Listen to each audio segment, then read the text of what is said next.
Okay, let's dive right into chapter 4, the accounting cycle. Okay, so chapter 1, we learned the very introduction of what accounting is and what areas and what it does for businesses, right? The primary goal is for accounting is for the purposes of keeping track of business transactions. Then yesterday we got to take a look at chapter 2, which give us a little more description on how we use the chart of accounts, or what are accounts, what are the debit credit system, etc., etc.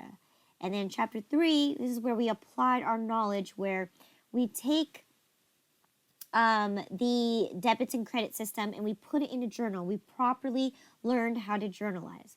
So today, chapter 4 is going to tell us why we do these things, okay? So we're going to be introducing you to the accounting cycle. So what is the accounting cycle, okay? It is going to be a methodical set of rules, okay, to ensure the accuracy and conformity of financial statements, okay? It is a collective process of recording and processing the accounting events of a company. So again, this is kind of mixed between the definition of accounting, right? Where the accounting cycle is a series of steps that we have to take in order to process our financial statements, and as well as basically we're going to close out the period, the accounting period, okay? Now again, these set of steps are going to include collecting data, analyzing and processing it to a point where we create statements or we create reports about them, okay? And what is so good about financial statements? So we talked about this, right? It's good for two different audiences, right? We talked about their internal users and the external users. Internal users are going to be anybody that's working inside the company. So, we want to make sure that the information that we're talking about the company, when we go through the business transactions and we process these financial statements, it's going to help us make executive decisions internally, right? It's going to have us get a projection or feel of where the company's going, right? It also is good for external users who want to invest in our company, all right? So we're going to talk about the 4 characteristics that compile or that must hold true for the financial statements. Number 1, it must be reliable information, okay? Reliable meaning it must be a true statement, or it must be a real transaction.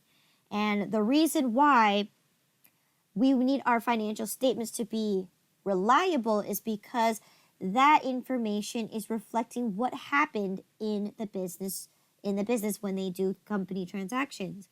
So a good one to back this up would be collecting your source documents, which we'll talk about what those entail, okay? But our information, because we have proof that a transaction has occurred, therefore our information must be 100% reliable, okay? Second thing is going to be relevant. Relevant is in terms of time, okay? Relevant means when you are doing a business transaction, right? You want to keep it in the same time frame, okay? And we'll take a look at it today as well on what happens when the dollar, right? Every year it goes it's either going through inflation, deflation, right? The economy pumps more money into society. So relevant is kind of understanding in a time frame, right? You definitely want to make sure that when you calculate all of your information, they're within the same or general time frame, okay? You don't want to record something that happened 10 years ago versus you record something now, today, because you definitely know that $1 10 years ago is definitely more valuable than it is today, right? So that's what it means by relevant. Keeping up with the time, keeping up with the current currency, right? You definitely want to make sure that your information is in within the same time frame. They're relevant, okay? Now, that also ties in with being consistent. Now, because like we want a consistent dollar flow, right? A consistent type of way to measure our dollar. But consistent also goes along hand with what kind of methods we use to calculate for accounting, right?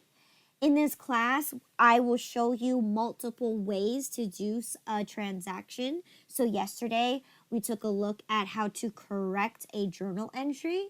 So the option here is when you're trying to be consistent, you definitely want to choose one method and stick with it throughout, so you have a better, more accurate kind of measurement of your financial statements.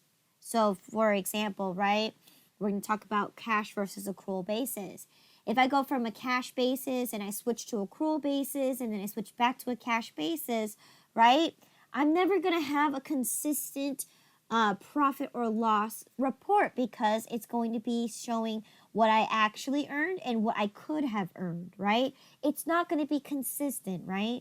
And we'll talk about depreciation methods. We'll talk about when we dive into inventory, right? We'll talk about costing methods. How do you keep track of your inventory, right? Those are going to be ways. I'm going to teach you a bunch of methods, and you just need to choose one or the other. And by keeping consistent and using the same method throughout over and over and over again, you're going to get a way more accurate report than if you just flop and switch from one method to another. Okay? And then the last one is going to be comparable. Now, this is where this one's more or less for both internal and external users, right? Comparable just means that when we produce our financial statements, we generally want to kind of, produce a financial statement that can be compared to another company's financial statement, right? That will make us look comparable. Now, in this case, right, if we want to make it look like someone else's company, right, the reason why that makes us a good characteristic is because if this is for an internal user, right, if you compare to someone else's financial statement, right, in the same industry, of course, you could see, well, how are they running their business better than us? Okay. And if it's for external users, right, they have a choice to invest into this company or another company. And they're going to take the financial statements and they're going to compare them. Which one's more profitable? Which one is better? Okay, what can give me a return on my investment quicker? So with that being said, you definitely want to make sure that your financial statements are comparable, okay? And then we'll talk about a rule in Acct that allows you to create your financial statements for the purpose of comparing amongst another company in another business. Okay, so that's the 4 characteristics, and this helps make your financial statements even better. Okay, it must be reliable information. It must be in relevant times. We must use a consistent method throughout our procedures. And then last but not least, we want to make sure that our information is comparable. Okay. So now we're going to be talking about what the 10 steps to the accounting cycle is. Okay. So from here, these steps must go in this exact order. Okay. You're going to obviously start off with number 1 is to collect your source documents. Okay. So this is, right, more or less step 1 and step 2 are going to be kind of tied in with the transaction analysis that we learned yesterday, right? We need to first hold proof that a transaction has happened, okay? Then second step here is going to be to analyze information, then journalize it into your journal. Then step 4 is to put it into the ledger. Step 5 is to produce your trial balance. Step 6 is to do your adjustments. Step 7 is to do adjustment trial balance. Step 8 is to produce your financial statements. Step 9 is to close your books. And step 10 is going to be to create a post-closing trial balance, okay? So once again, these are the 10 steps of the accounting cycle, okay? Now, for the rest of the remaining of this class, for the next 10 weeks, we will be only looking at steps 1 through 3, okay? We're only going to be collecting your source documents, analyzing them, and posting to our general journal. Steps 4 through 10 are going to be things that we're going to learn in the last 5 weeks of class, okay, through the fictitious business, okay? So step 4, step 5, step 6, step 7, 8, 9, and 10 are all going to be things that we're going to be taking examples into when we dive into the fictitious business, okay? However, for this exam, you need to know all 10 steps, okay, of the accounting cycle, and you need to know the order, okay? Right? So you can act like this is a checklist, and you can check mark what you've done so far, and yeah. Did you have a question? Okay. So I'm going to actually go through each step by step so you guys can, so you have a clear idea of what each step of the accounting cycle is, okay? So number 1, collecting and verifying your source documents. So once again, when you do have a business transaction, you need some proof that a transaction has occurred. And the best way to be able to collect those source documents is going to be any receipts, right? You go to the store, you buy something, you have a receipt. Other ones could be invoices, right? When you issue invoices or you receive some bills, right? That's a proof of a transaction because it's telling you that you have to pay or that you billed somebody, okay? A checkbook, right? We're going to be practicing looking at a checkbook, right? By using our check register, okay? Bank statements, right? Gives you a perfect, list of all your transactions, especially if you use your debit card or if you do write your checkbook, right? You can be able to have proof that the transaction has occurred by validating that if you wrote a check out or you charged your debit card, right? You are guaranteeing that that transaction has occurred and the other person has received the check, all right? And other ones could be contracts as well, okay? Anything that has a dollar bill sign on it, a total, and whether you paid or not, is going to be some kind of proof of a transaction, right? And you need to be collecting these documents, okay? Then step 2 says we're going to analyze and we're going to sort the data. So this is where the transaction analysis comes into play too, because this is where we need to ask those basic questions. All right? No worries. Okay? So we're going to talk about how and why to analyze your source document. So very first thing is that normally on a receipt, it should give you a date or a timestamp, right? So that tells you exactly when did this transaction happen. So usually at the top of the receipt, they'll give you a date with the exact time that the transaction has happened. So that answers your when, okay? The next thing is your what. In this case, why did you go to the store, okay? In this case, the what here is that I went to this office supply store to purchase office supplies. And that's what the what is, right? The what is I'm purchasing stuff. I'm purchasing pens, I'm purchasing printer paper, and I'm purchasing ink. All right? Now, how is going to be determined on how much was the total amount and how did you pay. Now, your receipt will obviously tell you, did you pay in cash? Did you use a check? Did you pay with your debit card? Did you pay with a credit card? Your receipt will have all that information in there for you. All right. So here, it says right here that my total amount was $61.09, and I paid with cash. Right. I paid $62, so I got change back to be exactly 91 cents. Okay. So that is the how. It's how much was the transaction and how did I pay. How much is the how much you? It doesn't matter the amount or is having I don't understand the how you pay. Yes, how is the how much the amount it is. I don't understand exactly what you mean.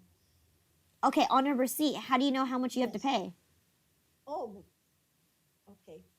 That's all. Yeah, that's it. Okay. That's what you have to analyze is, first off, how much do you owe? Okay, second of all, how did you pay? Hmm. Right? You can't walk out the store and not pay. No, you pay. No. You have to How did pay. you pay? You pay cash. Yes. That's what I was Mm-hmm. thinking. How did you pay? Cash, credit, that you pay is obvious. Or you pay later or whatever it is. Mm-hmm. Or you pay later, good. If you put it on an account, it will charge to your account. Yes. So Mm-hmm. all of that information should be on your source document. So again, this helps you answer. This is how you analyze it is, well, first off, what did you do? When did it happen? And how did it happen? Right? How, meaning how much was it? And how did you pay? Okay. I Okay. understand. Okay. Okay. Mm-hmm. All right. So now that we analyze our source documents, right? Now we understand this, right? Because now this is where we have to use transaction analysis because we analyzed our source document. So now this is where we have to use the transaction analysis, right? How do we use a debit credit system? What accounts did I pay for or used? In this case, I bought supplies, okay? And I used cash. So how do I use my debit and credit system? Well, I spent cash, right? If I spent cash, I'm going to credit my cash. But I Mm-hmm. also obtain some supplies. So therefore, I'm going to increase my supplies with a debit. And that's exactly what you're going to do. Now that you analyze that, you use your the 7 steps of transaction analysis. Now, this is where you're going to do it. You're going to journalize this transaction. So, boom. There we go. Step number 3 is to journalize it. And that's exactly what I did, right? I took my source document, I took all the information, and this is what I put.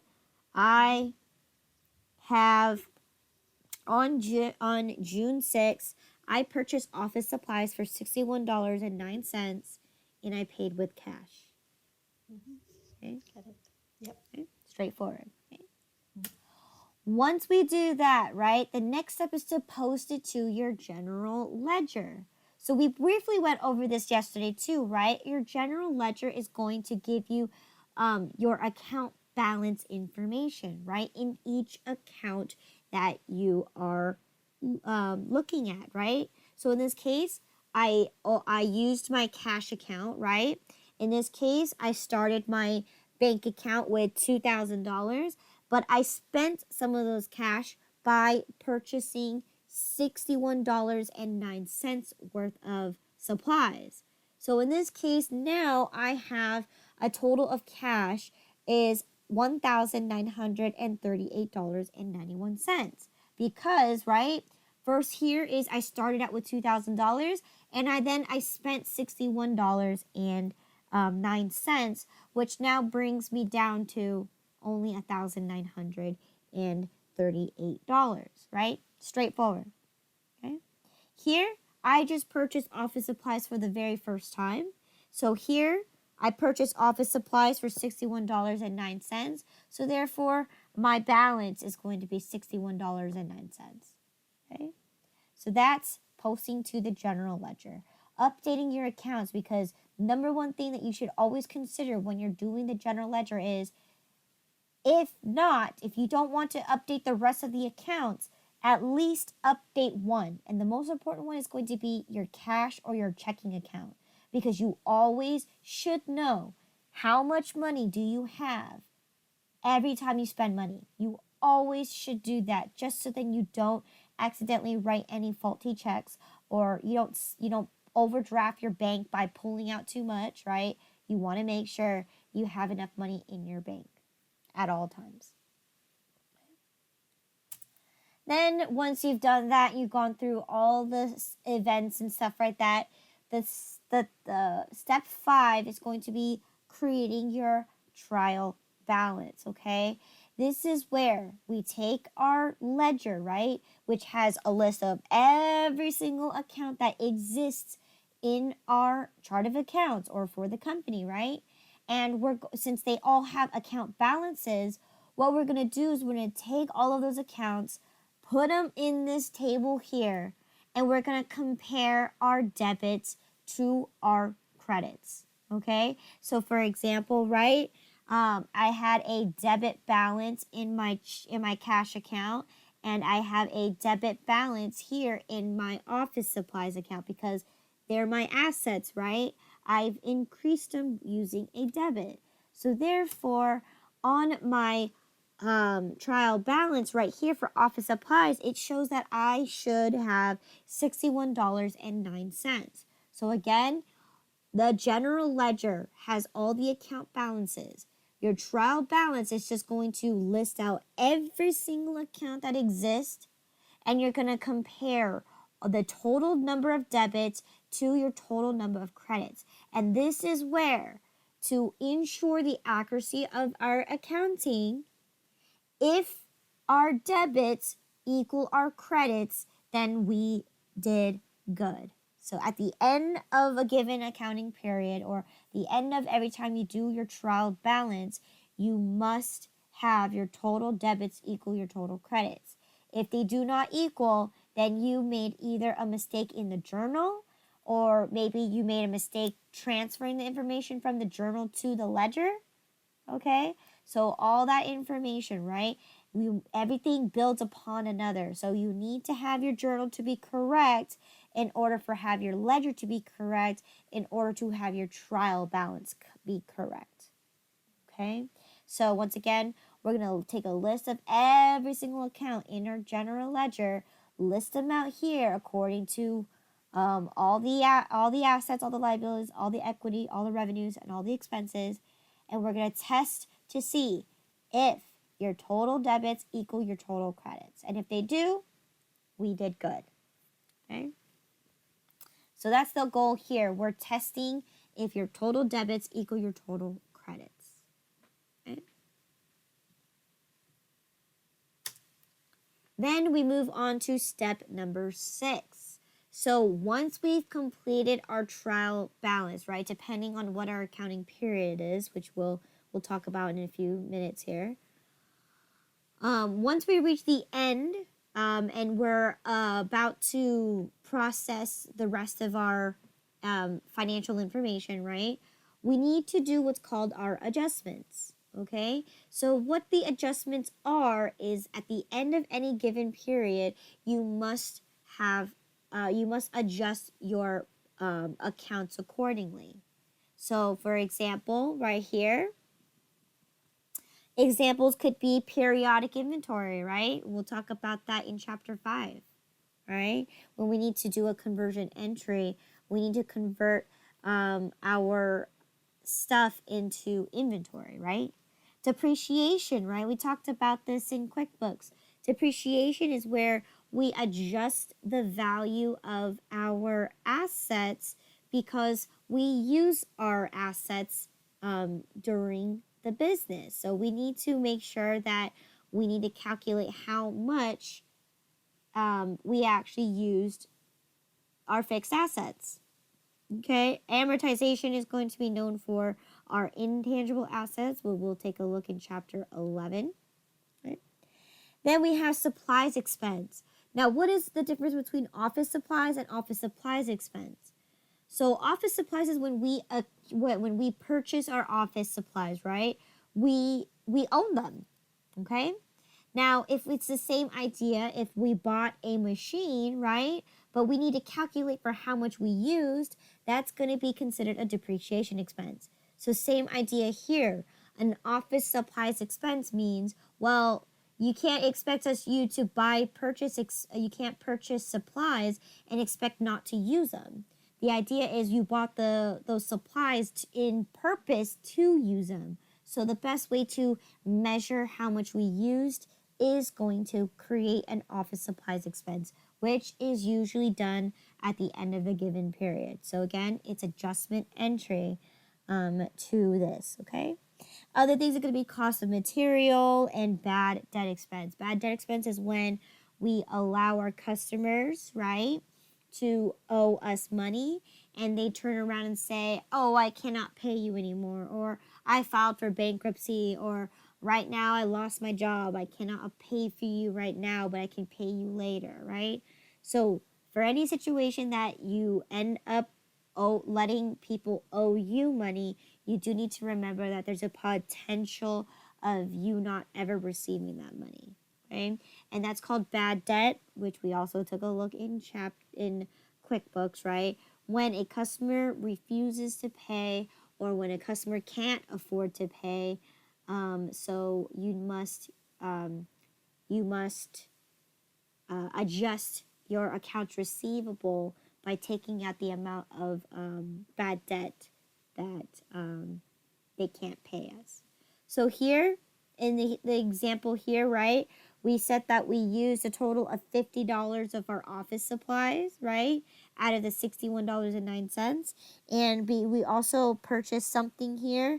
So we also had some depreciation expense here. So then once we do that, we must now recreate another trial balance, and this one's going to be called the adjusted trial balance. So this is where we make sure that we didn't accidentally debit the wrong accounts or credit the wrong accounts, and that we did our adjustment entries correctly. So in this case, right, notice this, my office supplies went from 6109 down to 1109 because we said that we used $50 worth of it, okay? And so on and so forth. And the depreciation expense and all of that is going to be down below, okay? Once we've gone through that, this is where we produce our financial statements, okay? Now, this is a series of processes, okay? Because each financial statement that you create are connected to each other. So you must produce them in the correct order, okay? Number one is to produce your profit and loss or your income statement, okay? So this is where we take all of our revenues and we're going to counter them against all the expenses that we had to do to either operate our business or to, calculate for the inventory, right? So we are going to compare all of our revenues and we're going to subtract them out to all of our costs or expenses. So in this case, at the very bottom, right, we said that if it's a positive number, then yes, you have a profit. If it's a negative number, you have a loss, okay? And then once you figure that number out there, down below, the 309 and 17 cents, this is where step 2, when we complete our statement of equity, okay, this is where we determine, since we're looking at a perspective of a individual, so we're looking at a small one sole proprietor type of business, you have an option here. You can either pocket the profit or you can reinvest it into your company.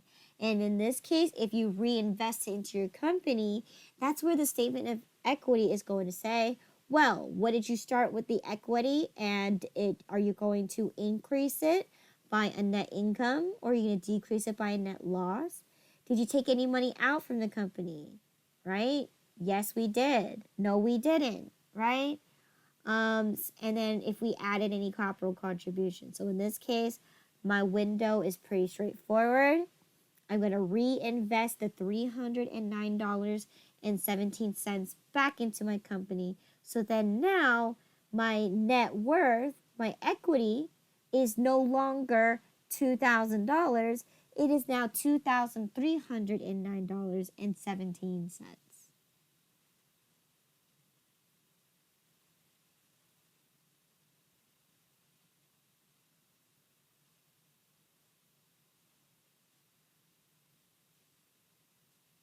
Okay? Yes. Okay. So then, once we produce those two financial statements, then we move on to the balance sheet. The balance sheet, right? We talked about it. It's where we take the list of our stuff from our trial balance and we plug them in here as well. And this time, instead of looking at whether my total debits and my total credits match, we are looking at the accounting equation, right? Does my total assets equal my liabilities plus my net worth? And we know exactly what our net worth is, right? It's the 2309.17, right? We calculated it from our previous worksheet, right? Our previous financial statement, right? We calculated it all and we found out that it was 309.17, right? So, with that being said, last but not least is going to be the statement of cash flows. Okay, this gives you a perfect graphic depiction of where your money goes into the company and where does it go and how does it leave from your company.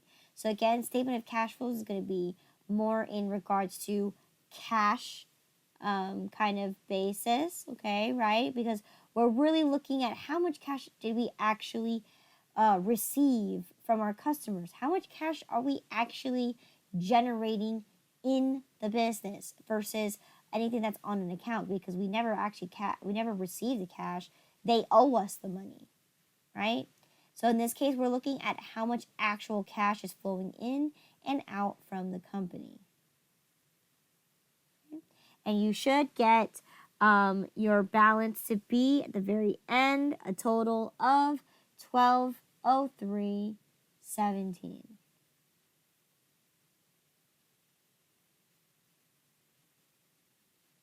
Okay.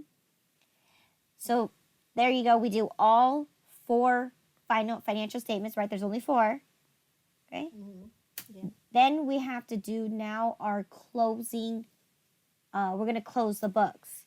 Okay. All right. So if you remember from chapter 2, right, we're going to close out all of our temporary accounts. Then we close them out by simply zeroing out each account. So we're going to take all of our revenues, right? We're going to close them out by debiting all of my revenues, right? And then we're going to credit all of our expenses so they reflect as zero balances because we close out our temporary accounts at the end of a given period. Okay? Once we've done that properly, right, we're transferring all the money out from into one account to another. Okay? And at the end of the day, once we reach our last transaction here, we close out anything such as owner's withdrawal, capital contributions, all of those, anything that affects your equity. Okay, so that's what it means to close out the books, is you're closing everything out to equity.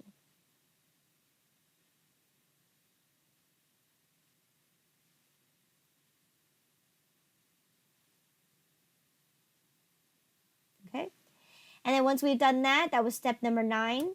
So our last step here is to ensure when we did our closing journals, right?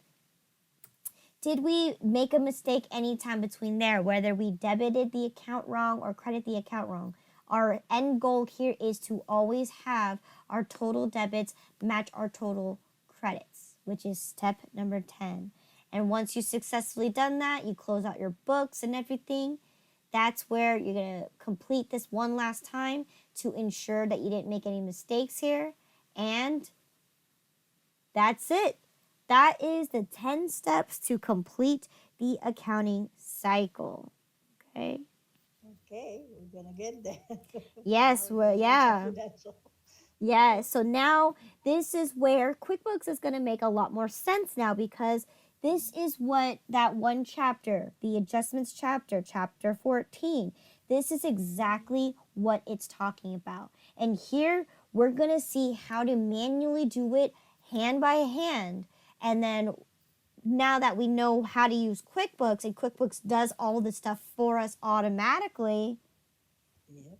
now you see Excellent. why we use QuickBooks to do accounting for us, because it can be done a lot quicker and it's going to be definitely a lot more accurate. Okay? Why you need to write over and over and over the same information? And but I understand 2, 3 times you adjust the inventory, that all of your account, but I don't know how many financial states you did it here. Oh, here we only did, okay, so your trial balance is not a financial statement, okay? There's only 4 financial statements. So in this case, it depends, and we're going to talk about that. We're going to talk about the accounting period in a few seconds. But the trial balance, the reason why we always have to continue to do this is because every time you enter something into the journal, that's where you can make mistakes. Okay? So that's why we have to run a trial balance every single time, because every time you make a journal, you're going to post it to your ledger. And if you do that right, that's where you can, 1, journalize the wrong transaction. 2, you might fat finger a number when you're transferring the information from your journal to your ledger. And then when you transfer it to your actual trial balance, you can also fat finger the wrong number here too. So there are many reasons why the best way to have these preventative measures, or to ensure our accuracy, right, is to run these reports over and over and over again. All right. So those are the 10 steps of the accounting cycle. Right? Mhm. Any Yep. questions so far? So remember, for the next 10 weeks, we're only going to be focusing on steps 1 through 3. Okay. After that, when we hit the 10th week or the 11th week, that's where we're going to start taking a look at steps 4 through 10, right? We're going to complete everything. In this class, our goal is to complete the whole entire 10 steps of the accounting cycle. Okay. All right. All right. So now we're going to talk about what the accounting period is. So, by definition, the accounting period is whenever you schedule to complete the accounting cycle. Okay? So, all those 10 steps, every time you close out your books, that's going to determine one whole entire step of completion, right? Now, because it's a cycle, notice it goes in a circle. So the next time you start another accounting period, you're going to repeat those 10 steps over again and again and again and again. All right? And that is accounting for you, okay? So in this case, right, what determines the accounting period? Well, you can close your books out every day, so then you can see how much profits you made every day, okay? You could do it every week, okay? You could do it every 2 weeks, every month, okay? You could do it every quarterly, half a year even, or at the end of the year, okay? So in this case, right, you can choose whenever you want to have your accounting cycle done, and that's going to be your accounting period, okay? So most cases, a lot of businesses, the best way to measure is on a monthly basis.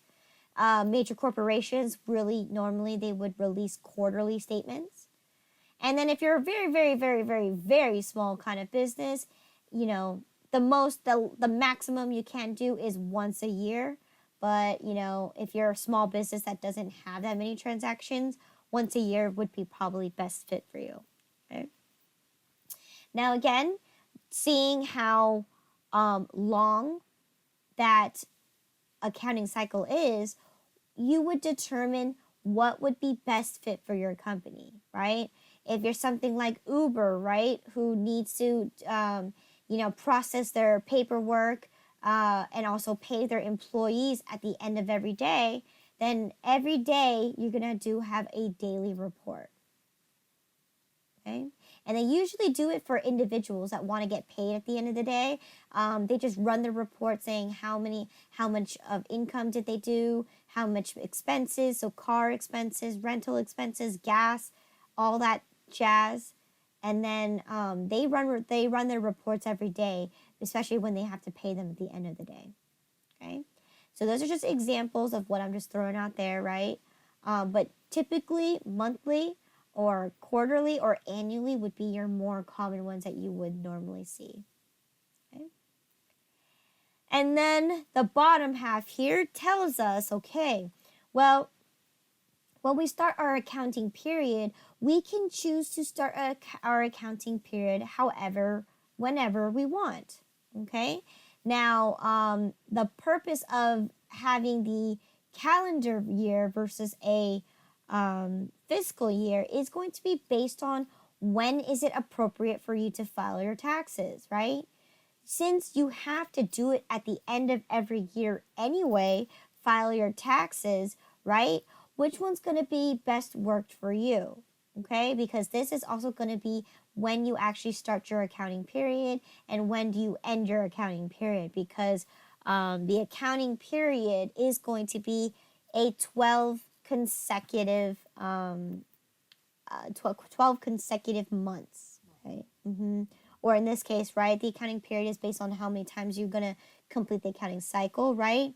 The length and time has to be maximum 1 year or 12 months, because you need to report to the IRS what your earnings are, what your expenses are, what deductions, what are the tax deductions that you can take and claim. So in this case, it's going to be based on a calendar year or a fiscal year. Okay, calendar year, pretty straightforward, right? Just like we looked at a calendar, you're going to start January 1st of whatever year that you're on, and you're going to end the calendar year on December 31st of that same year. Okay, 12 consecutive months from January 1st all the way to December 31st. Okay. Whereas a fiscal year, right? Let's say I want to start my business in the summer, right? You can choose to start your accounting period, right, and start your accounting cycle, right, to start as of July 1st, and it will end on June 30th, right? So in this case, it's 12 consecutive months, starting on the first of the very first of the month and ending on the very last day of the 12th month. Okay, so whether it's a 30 or 31st. Okay, so a great example of calendar versus fiscal year, right? Calendar year. Okay, let's say any typical business, right, that wants to start on a calendar year, pretty straightforward, right? Anybody that wants to keep track of their taxes, right?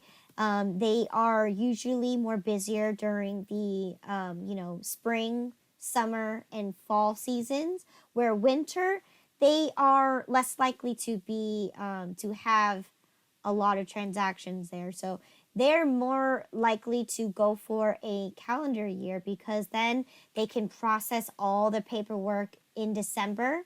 So then they can file taxes in April, right? Or in this case, I believe businesses have different tax dates as well. It's only personal taxes that are filed on April. Okay, so that's a great example right there, is when you are more busier during the middle of the season versus so then you have time to compile all your information, file your taxes, get your paperwork done during November, December, and etc. And then file your taxes then. Okay, where a good example would be a fiscal year would be any government agency. So a great example would be the federal government, right? they are more likely to be super, super, super busy during the fall season, right? Because every November, every December, what do they have to do? They have to prepare for, any new elections, or prepare the offices, prepare for any new taxation laws that need to pass every November of every year, right? Every year, we all know that the income taxes always change due to whoever's in office, but also it also depends on what the circumstances are, right?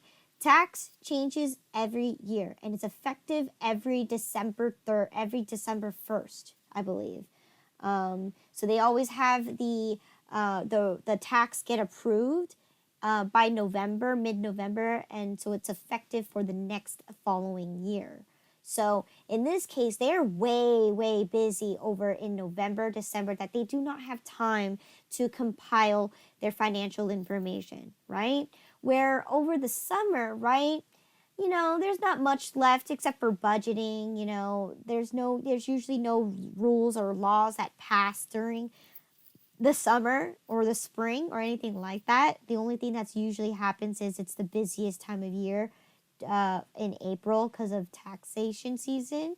So this is where they have the time to be able to file their taxes, compile everything that they need to do, and be able to submit their information to the IRS. Okay, so that's a good example. So usually any government programs, their fiscal year will always start July 1st and end on June 30th. Okay? So that's just an example right there. Schools, no? For example. Schools, yes, schools do follow that because they are most schools are state governed. Okay. Yes. Good. So now we talked about the accounting period, we talked about the accounting cycle. Now we're going to talk about what governs accounting, and that is going to be the generally accepted accounting principles, okay? So, what is GAAP? GAAP is going to be a set of rules for accounting, made for accounting, okay, to ensure the accuracy of accounting, but also to have some kind of conformality as well as to prevent fraud. Okay, so that's why we have these rules, and these rules are created by FASB, okay, which is the Federal Accounting Standards Board, okay, FASB. Now, here's a little note that you need to know. GAAP is also known as US GAAP, okay, the United States GAAP. That means because we live in America, because we live in the United States, okay, we are obligated to use the United States GAAP rules, okay? All right? Other countries such as Canada, right? Canada is right above, they're from America, but, they're right above us. They have a similar rules on their own, but obviously they're not going to use US GAAP. It's similar, it's some form of GAAP, but it's not the US GAAP. Okay, same thing with Mexico, right? Mexico uses their own accounting system. Okay, every country has their own type of accounting system. Okay, so that is exactly why it is so important to know that if you are interested in doing business overseas, you need to follow their rules, and their rules is called the IFRS. Okay, well, in this case, if you do, besides America, you do, other countries, an example that you would more likely to follow through would be an IFRS, which is the International Federal Reporting Standards. Okay, so once again, in the United States, we have our own rules, and it's called US GAAP. Okay, I just call it GAAP for short because we're already in the United States. No point to have to be super extra, okay? Now, that's also one of the reasons we want to separate from internationals because, I don't know, because the United States wants to be unique, wants to do everything themselves, okay? So they created their own rules and their own guidelines on how to do and how to report financial information, but to also follow the rules of accounting. Okay. And FASB, which is the Federal Accounting Standards Board, they're the ones that create those the rules in GAAP. Okay. Now, in the rules of GAAP, I'm only going to tell you the basics ones because the list goes on and on and on, especially if you're going into specifics of accounting, like if you go into taxation, there's a whole book on that. It's a lot of extra rules, especially if you have to know which tax papers to use, which tax rules can apply. Especially the bad thing about that is that because every year the tax changes every year, you have to, and then they also set brand new rules every year. They have a whole separate entity about that. But this one's just for the overall general of accounting itself, okay? While we talk about the international rules, right?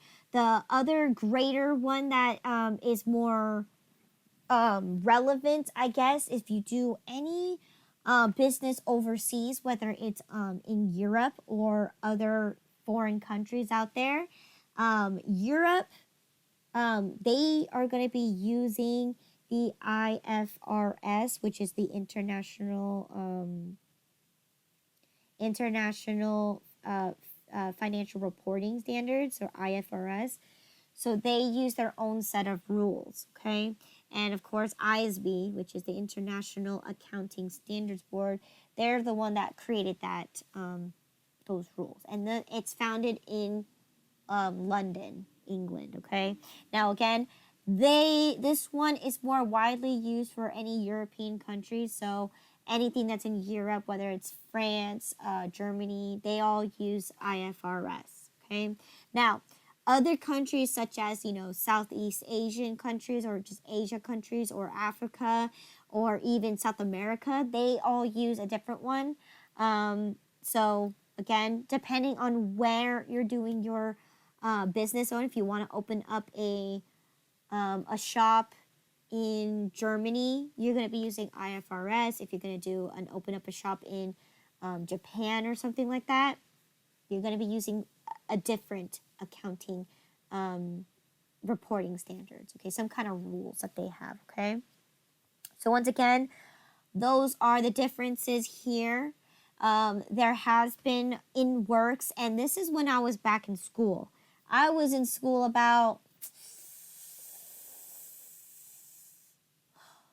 in 2012. I'll just do it that way because I can't do math right now.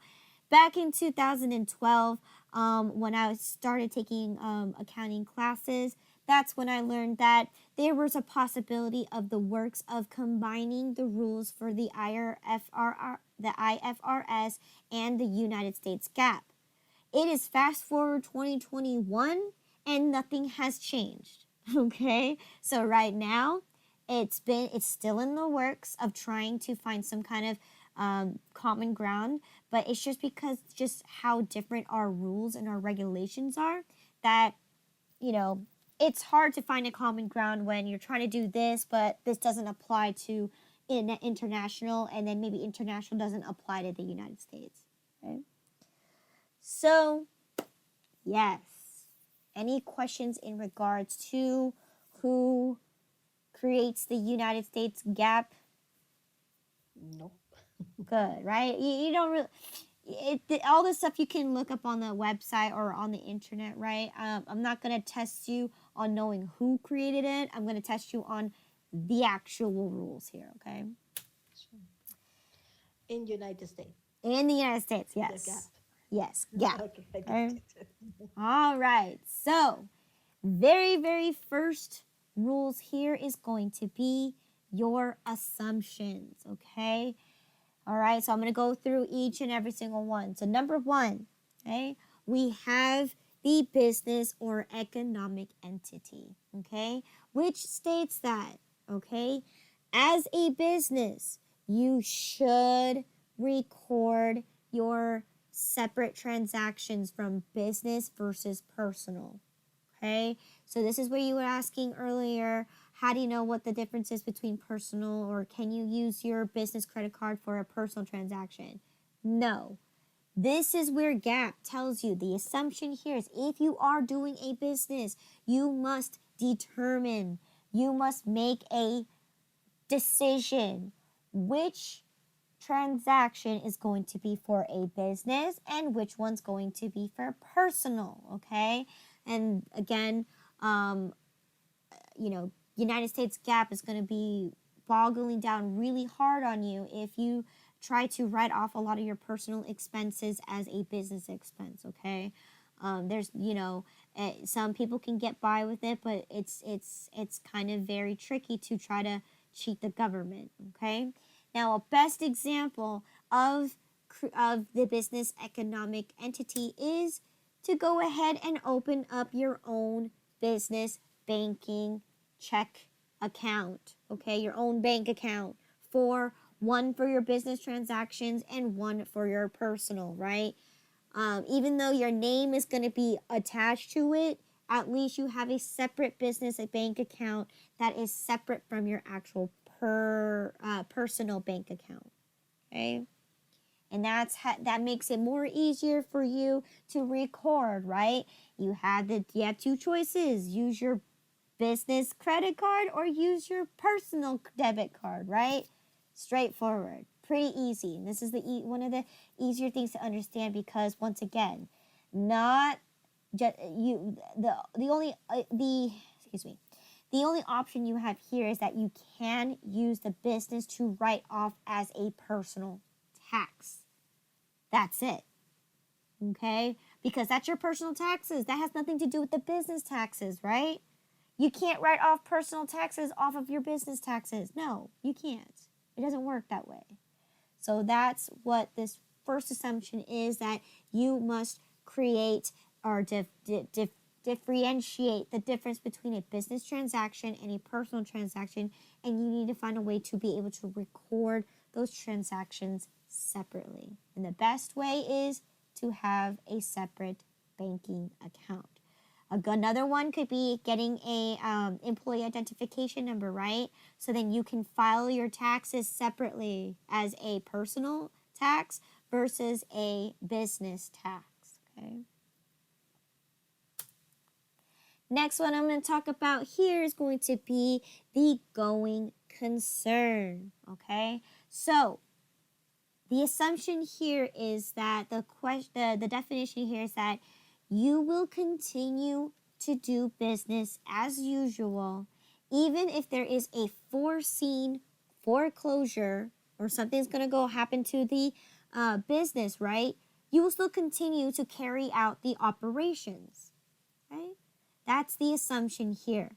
So this one carries a lot of, information, especially when we talk about purchasing things, or if you are trying to close out your store, you still need to sell your stuff to get rid of the inventory, right? Until you officially close your doors. That's when you can't sell anymore, right? So a great example will be Sears, right? We've been hearing about Sears in the news, right? Sears is one of those long corporations that have filed for bankruptcy. So as the store is filing for bankruptcy and going through all those measures, right, they're still going to continue to sell their stuff like as usual until the day they officially turn off the lights, close the bank account, and close their doors permanently. Okay? So Sears right now, a lot of them closed out, but they still had their doors open to try to get rid of all the stuff that's in Sears, right? They had a bunch of sales, 70% off of furniture, 70% off homeware, kitchenware, and appliances, right? They had a huge sale, and they still continued to sell out all of their stuff, even though they knew that they were filing for bankruptcy and they're trying to get rid of their assets. They're trying to liquidate everything. They're trying to properly close out their store.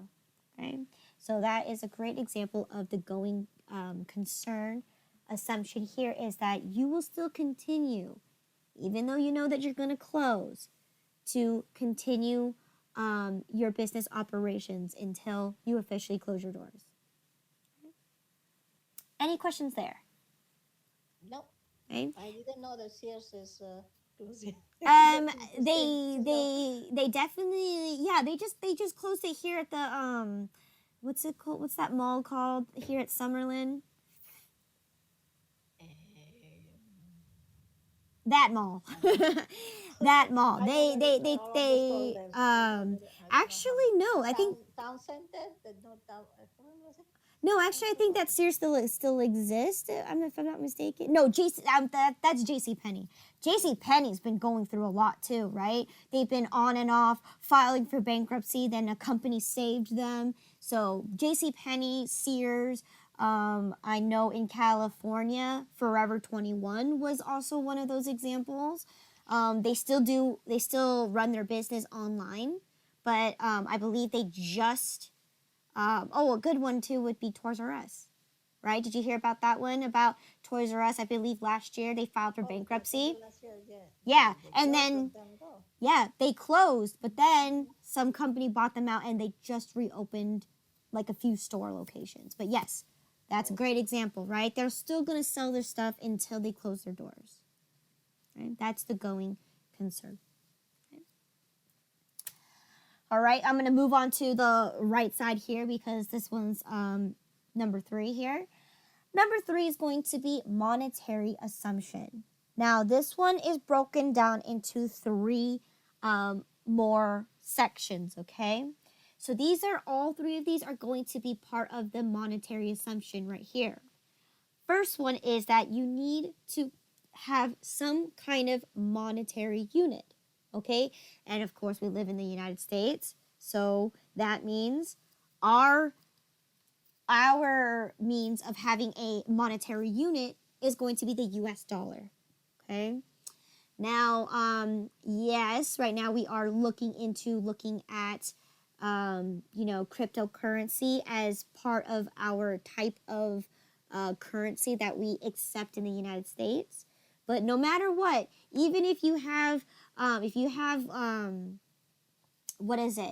foreign money, right? If you have euros, if you have pesos, if you have Korean won, you cannot buy anything in the United States with that. They will not allow you. They will not accept it. So that is exactly why here in the United States, that is our monetary unit, is that we only use the US dollar. And that's our way of keeping track of our currency, right? That's the currency we use for all of our operations, business transactions, and that's how we report our information, is in terms of the US dollar. Okay. You had a comment? No. Okay. Everywhere, no? Oh, okay. Well, in this case, yes, our dollar, the United States dollar, is so powerful that if you go to a foreign country, they're more likely to accept the US dollar. Okay? But in our states, no, we don't accept anything except for the US dollar. Or now we do have, cryptocurrency, right? In that invisible crypto money, right? Those coins, those bitcoins, those ones are becoming a little more popular nowadays. But for now, right now, we are still relying on the US dollar to be able to record everything that we do for transactions. Okay? Everything is in terms of dollars. Okay? Which then ties into step 2, or part 2 in this one, which is going to be that all events are recorded in terms of money value, okay? Now, in this case, right, I forgot the word value. It's going to be in terms of dollar value, okay? So a great example will be, right, I have 20 employees, okay? I have 20 employees that work for me. Okay. And instead of recording the number of employees I have to record how much having 20 employees is going to cost me.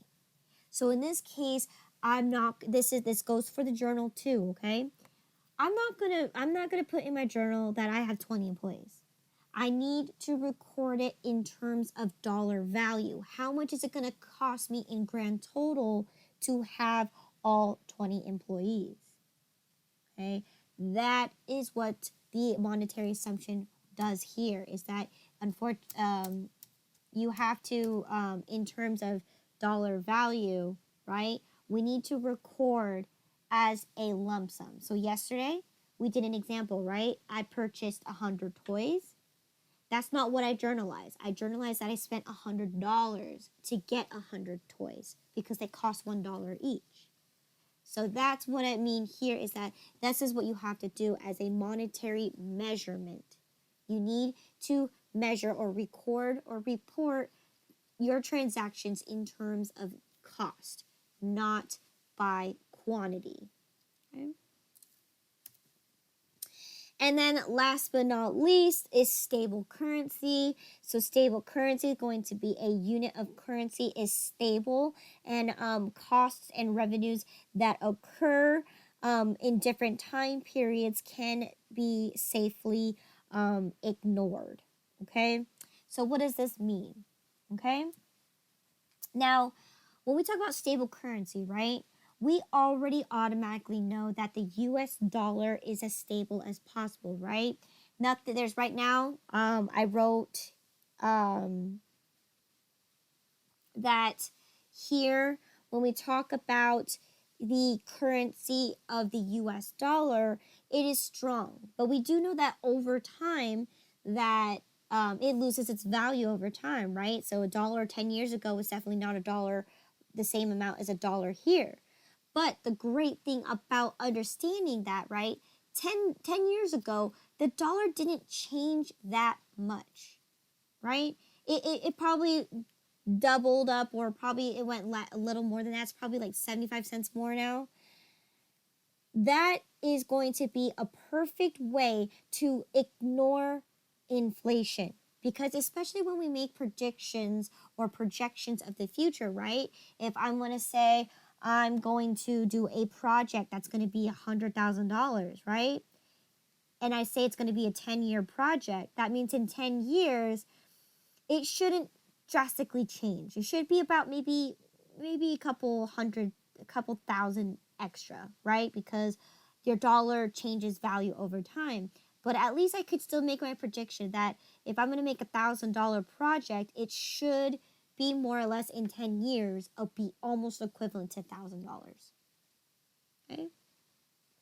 And that is exactly what we use the stable currency for, is so then we're able to make those projections without considering inflation. Yes? Yes. You got a question? No. Okay. No. Okay. Right? So that's what stable currency does, is that it allows you to be able to, predict. Okay, so I can say I want to predict that if I buy a bank bond now, right, that's worth $10, at least I know in X amount of years it should grow to be at least $20, right?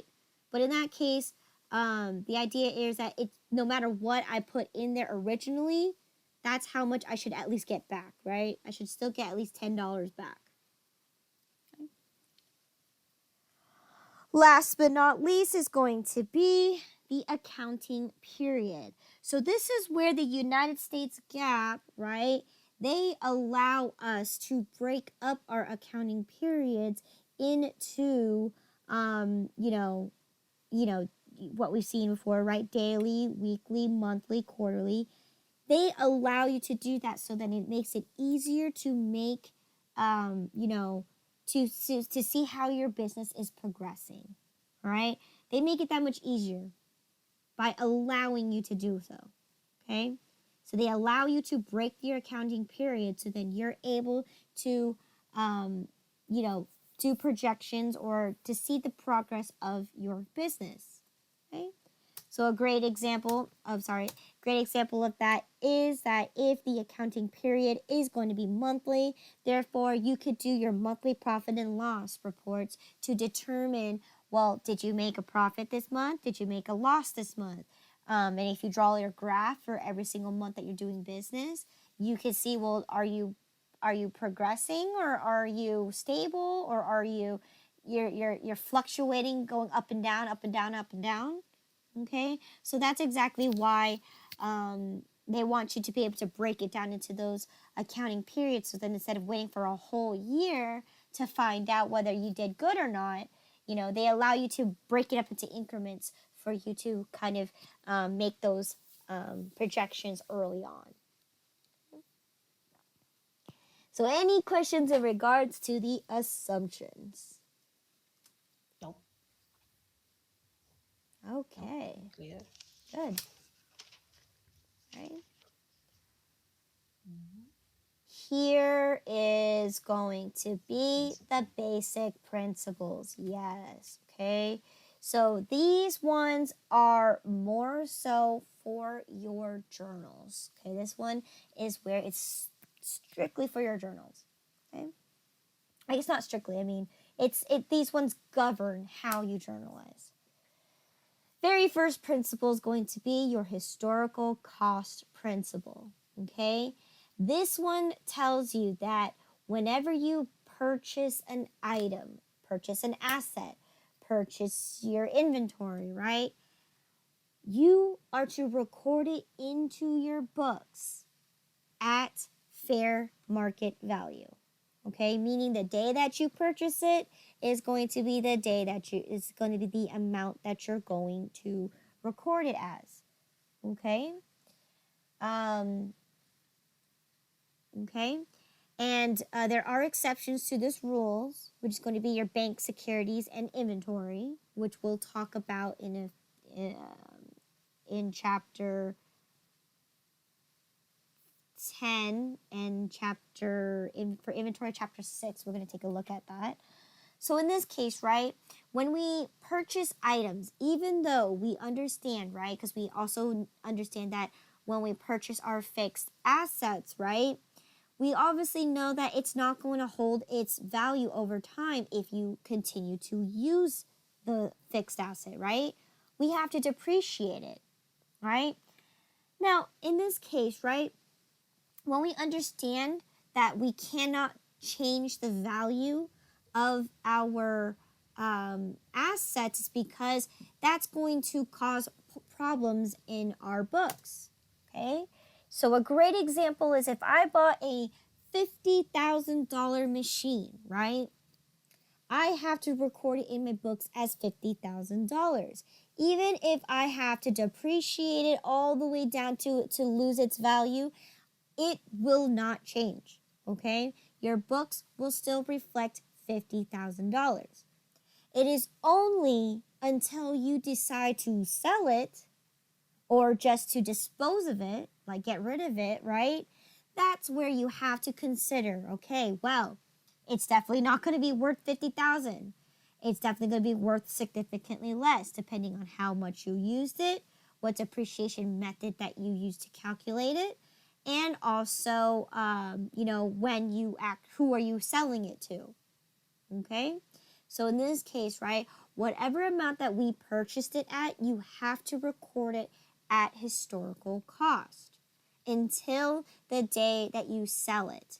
No matter how much you used it, depreciate it, you're still and then when you sell it back, it's going to be significantly lower. Okay? So another example would be like when you buy a car, right? You buy the car, it's like $36,000. The minute you drive off the lot, it starts to depreciate because you're using the machine, you're using the system, and let's say you return it and you say, I don't like this car. They're only going to give you probably $30,000 right off for it because you used the car. It's not going to be $36,000. It's going to be significantly less because you're disposing or you're getting used to it and you used it. You depreciated it. okay? But let's say I kept that car and I drove it around, right? It's still, in my books, it's still going to be 36,000, okay? Right? Hopefully that's a little more clear there. Now, when we talk about bank securities, obviously, right, we're trying to earn money off of it. So when you buy a bond, which is a bank security, for $10,000, you already know 10 years from now, it's got to be worth 200,000, right? Whatever it is, right?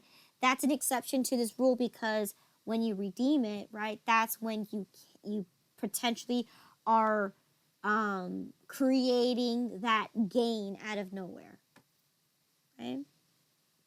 And same thing with inventory, right? When we purchase inventory, we're going to learn that technology plays a huge role in inventory, especially, with the with the advance of technology, creating those things a lot faster, making, if it's a processor, right? Obviously, it's going to generate things a lot quicker, right? So with inventory, because of technology becoming so advanced and the materials that are used to build the products, right, become cheaper and cheaper and cheaper, then your cost of your inventory when you purchase it will drop its value significantly. Okay? And that's where, yes, unfortunately, that's one thing that you can adjust your inventory for. And that's what we did in QuickBooks, right? We adjusted our inventory. And that's what we're going to learn about is lower cost of market. Okay? What about the building of the land and everything? It's not. Okay, well, we'll learn about land. Land can never be depreciated. Okay, That's but yes, in this context now, land usually goes up in value in time, right? In this case, same thing.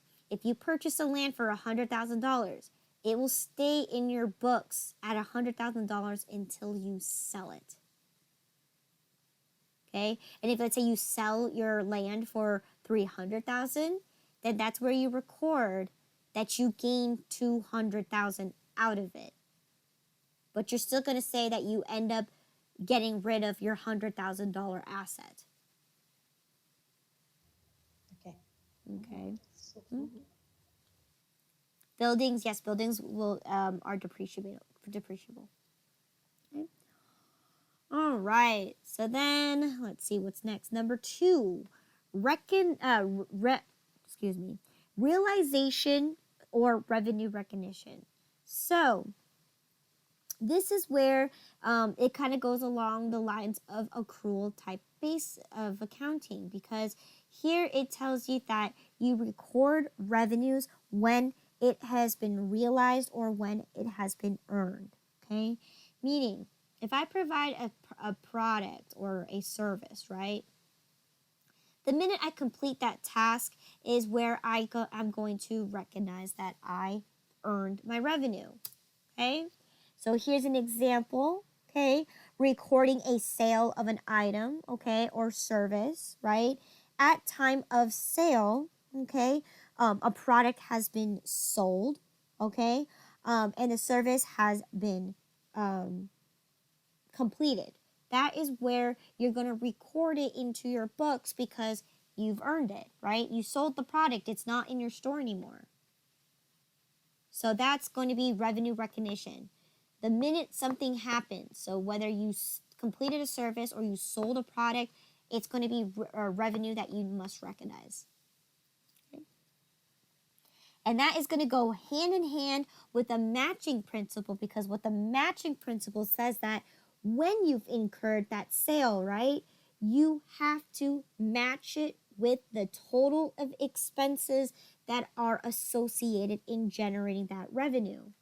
So in this case, right, when we sell an item, right, we have to calculate our cost of goods sold. We also have to calculate the profit that we earned off of it, and the other expenses that had to take that went into selling that product.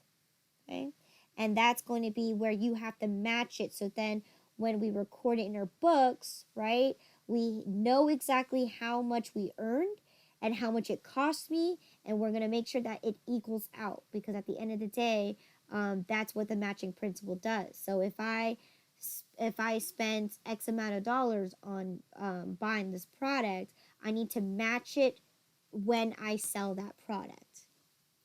Okay. And that one's that one right there. Okay. So in this case, again, matching, whether you get paid or not, it doesn't really matter here, as long as you know that once you sell something, you need to have a matching entry in there to reflect that you've earned revenue by matching it with all the costs it takes for you to sell that product. And then last but not least is going to be adequate disclosure. Okay? Adequate disclosure pretty much tells us, right, for all the extra information that's in regards to a transaction, right, there is a special place called the notes to the financial statements where you can disclose all that information, okay? So an example is, if you remember from our previous slide where we talked about having the information that we have a total of 20 employees, right? This is a perfect place because then you can go ahead and put in your notes to the financial statements that this is the reason why it's going to cost you $500,000 for employees, because I have 20 of them, all right? And that's where you're going to disclose it, is that, well, I have 20 employees. You need to know, you need to tell exactly why. How does it equal up to 500,000? Some of my employees are salary based. How much is the salary for my employees? It could be anywhere from, 36,000. It could be 50,000, right? And then my other employees are going to be my wage employees, where they're earning their amount of money based on how many hours they input into the company. That is all going to be disclosed in the notes to the financial statements, okay? Because in your journal, you can't write I have 20 you can't put in your journal, in the description you can, but you can't write that I have 20 employees. Okay? Especially in your journal. You're not going to write out that this employee does this employee does that, this employee does that, so this person earns that, and that. No. All that information is extra, and it's going to go all into the notes to the financial statements. Okay? You're going to list out all of your employees, what do they earn, and how is this information relevant to that particular transaction that I recorded when I wrote down the cost of the employees. Okay? Any questions in regards to the basic principles? No. Okay. So now we're going to talk about how the last four, which is concerns and constraints, conventions and constraints. Okay. Very, very, very, very first one we have here is going to be materiality convention. Okay. This one basically tells us if a item is significant enough, okay, or it's so important that we must report it. If it isn't, then you don't record it. It's just so small that it can be ignored. So a great example would be if I were to purchase a $5 trash can for the office, right? Is that something that I can put in my books? Yes. I mean, you can. It's $5, but I mean, can I record that as an asset? Is that supply? No, that you buy. I don't know. In this case, yes, you're better off. You're better off to either use it as an expense, right? Get rid of it, right? It's a one-time purchase only. Or if you want to, yes, you can record your $5 trash can, but at the end of the day, right? Are you going to depreciate a penny every day for it? I don't think so. No, it's too small. It's insignificant, right? You have better things to do, especially if you purchase a $10,000 machine, which helps you produce the items that you sell. Yes, that is definitely going to be Yes. definitely something that you are going to journalize or put in your books because hello, it's a $10,000 machine. If you buy many trash cans, so you normal you buy many, no, so it's you have to. I don't think that the precision of the trash can. I don't think that is interesting. But you buy many, that's expensive, so all of this Well, I uncertainty. mean, I'm pretty sure. Like, if you go in a small office, right? We're assuming that because we're a small business, right? You're not gonna buy any more than 100 trash cans. Okay, got So in it. this case, right? Maybe you need five at most, one for each office, right? Or one for each door, one in the very front of your store. I don't know, right? So in this case, your $5 trash cans are very It doesn't insignificant. matter. It Okay. doesn't matter, right? You don't record it as an asset because you're It's better just off to okay. just do it as an expense where it's a one-time deal only. Okay, Yeah, I understand. okay, good. All right, so another one is going to be the cost benefit convention.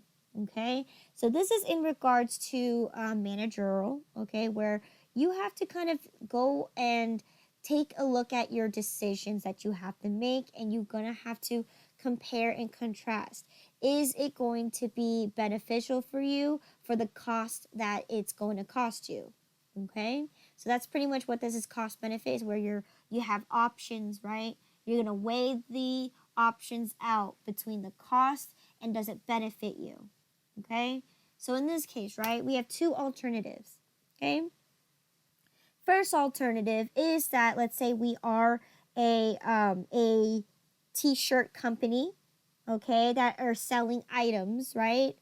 And option one is that I can either produce the items here in the United States and the turnover rate is 24 hours. So I can get the item the next day. But of course, because we're producing the product in the United States, the cost will be definitely high. Okay, it will be definitely expensive, right? If you just produced it here in the United States. But the great thing about it is that we're able to get the items quicker. Okay. Option number two is that I can either outsource it and send it off to another country to have it produced there, which the cost is going to be significantly smaller, right? It's going to be a lot cheaper over there, but it's going to take about anywhere from a week or even 2 weeks because of the whole foreign exchange, right? It takes a lot of money. It takes a lot of money to ship out items out there, and it also takes a lot of time to go through what is it, the exchange theirs, things like that, right? It takes time. It could be shipped over by a boat. We don't know, right? So it could take time to deliver the items to us. So those are the two options. Now, which one's going to be the most cost effective or cost beneficial is going to be determined by your cost manager. Okay, they're gonna say, well, if we have customers that are currently buying a bunch of stuff, maybe this one-time cost might be beneficial. But if we don't have customers, business is slow, then yes, we have the time to just go get it done in another foreign country and have them take whatever time that they take to order to ship it out to us. Okay. So that is the cost benefit convention right there, is where you have two options, and out of those two options, you're going to weigh which one is going to benefit you due to the cost that it takes, and so on and so forth. Okay.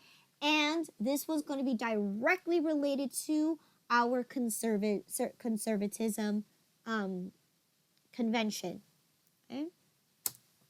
Now, obviously, with the conservatism convention, our option is that if we choose out of those alternatives, which one's going to be least likely to overstate my assets. Okay, meaning, you know, it doesn't, it doesn't, how do I explain this? Overstate assets in this terminology is that when we record something, it's not going to reflect more than it should. Okay, and that's called being conservatism, conservatism, right? Conservative. So a great example is that, for example, right? Let's say we have a split number of cost. So, for example, tax, right? So, especially when we're dealing with inventory, right? If we have a cost of $1 and it's 85.5 cents, you would probably most likely choose to not round it at all, because then when you sell that item, you know, you're taking you're the one that's going to accept that loss. Okay, so in this case, we are actually going to round. We're going to choose to round down, okay, to ensure that my inventory is not going to be overstated. Okay, so meaning if I round down, then my profits is going to be lower, but my assets are, when I sell my item, my assets are not going to cause my inventory to look more expensive than what it really is. Okay. Okay. Yes. All right. And then last but not least is going to be industry practices. Okay. So industry practices, right, is where when customary industry practices, such as anybody that's in the same industry as us, is going to be using some kind of, you know, if they use a specific method or to report their financial reports, right? General rule of thumb is if you're in the same industry, you are more likely to want to be doing the same thing. Okay? Because, you know, especially when we're in the same industry, right? If they're doing better than you, there's a reason why, right? They must be either reporting something better than you or they just have a better method. So the best way to do this is by going through industry practices where you're going to be following like a certain kind of trend that if someone in the same industry is doing something, you're more likely to follow along as well, right? Because then it will boost your business up as well. So a great example here is that if you own a small coffee shop, okay, you want to make sure that you compare your own financial statements to people like Starbucks, Dietrich's Coffee, Dutch Bros, right? Dunkin' Donuts, right? They're all some kind of form of a coffee shop, right? And and they sell the same products as you, right? So their financial statements should look similar to yours because you are also a coffee shop too. Okay? So in this case, right, we're looking and comparing our financial reports to their financial reports to kind of see like what practices that they do that works well for them. Usually people in the same industry would follow the same tactics, right? So a good example would be Target and Walmart, right? They are a perfect example that sell everything, right? Whether it's a home goods, they sell refrigerated goods, they sell homeware, home. I said home goods. They sell regular convenience stuff, right? So Target and Walmart would fall under the same thing. They both have pharmacies. Okay, they both have auto parts. Okay, so yes. So that's the example here that they are more that if we're a small coffee shop, we're gonna try to gear towards someone in the same industry as us, and we would normally follow whatever that they do. Right? Any questions here? No. Okay. More or less it's clear. Okay. All right. So it is now 3:07. I'm actually going to stop here and go ahead and take your 20-minute break. So please be back no later than 3:28, and we'll continue on the rest of this chapter. Okay. See. Okay, see you at 3:28. 3:28. Mhm. Bye bye.